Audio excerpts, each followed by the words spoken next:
Goodbye dumit man siya. Hello Ride Bar Blue. Isang labanan yan. Ride Bar Blue. Ride Bar Blue with powerful stain-away enzymes. Malupit magtanggal ng dumit mancha pero di masakit sa kamay. Goodbye dumit man siya. Hello Ride Bar Blue.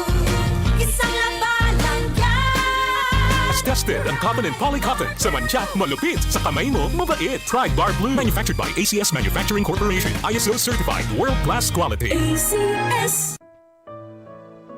Pagbasa sa Aklat ng Kawikaan, Kabanata 11, Talata 1 hanggang 31. Kasuklam-suklam kay Yahweh ang timbangang may daya, ngunit kasiyahan naman ang timbangang tama. Kahihiyan ang laging dulot ng kapalaluan, ngunit pagpapakumbabay, nagbubunga ng karunungan. Ang tuntunin ng matuwid ay katapatan, ngunit ang masamay wawasakin ng kanyang kataksilan. Walang halaga ang yaman sa araw ng kamatayan, ngunit ang katwiran ay naglalayo sa kapahamakan. Mas panatag ang landas ng tapat ang pamumuhay, ngunit nabubuwal ang masasama sa sariling kabuktutan. Ang katwiran ng mga matuwid ang nagliligtas sa kanya, ngunit ang masama ay bilanggo ng kanyang masamang nasa. Ang pag-asa ng masama ay kasama niyang pumapanaw. Ang umasa sa kayamanan ay mawawalang kabuluhan. Ang matuwid ay inilalayo sa bagabag, ngunit ang masama ay doon bumabagsak. Ang labi ng walang Diyos sa iba ay mapanira, ngunit ang dunong ng matuwid ay nagliligtas ng kapwa. Kapag ang matuwid ay pinagpapala, ang bayan ay nagagalak,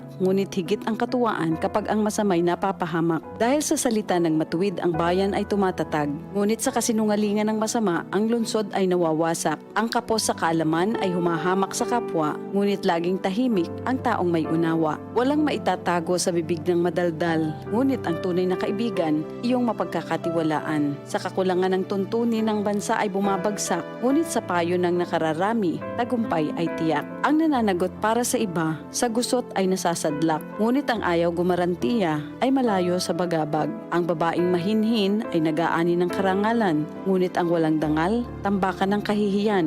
Lagi sa kahirapan ang taong tamad, ngunit masagana ang buhay ng isang masipag. Ang taong mabait ay nag-iimpok ng kabutihan, ngunit winawasak ng marahas ang sarili niyang buhay. Anuman ang anihin ng masama ay walang kabuluhan, ngunit ang gawang mabuti ay may pagpapalang taglay. Ang taong nasa matuwid ay makasusumpong ng buhay, ngunit ang landas ng masama ay patungo sa kamatayan. Ang kaisipang masama kay Yahweh ay kasuklam-suklam, ngunit ang lakad ng matuwid kay Yahweh ay kasiyahan. Ang taong masamay di makaliligtas sa kaparusahan, ngunit hindi maaano ang nabubuhay sa katwiran. Ang magandang babae ngunit mangmang naman ay tila gintong singsing sa nguso ng baboy.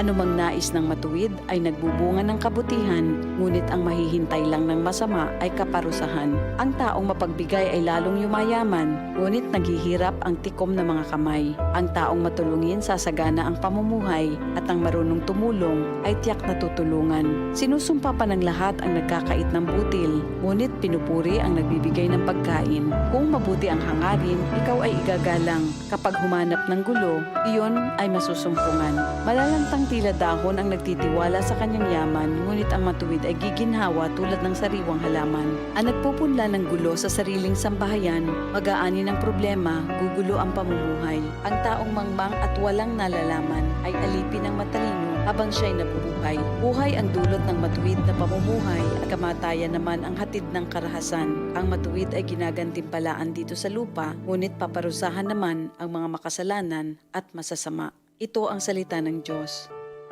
DCXL News, ang himpilan ng RMN.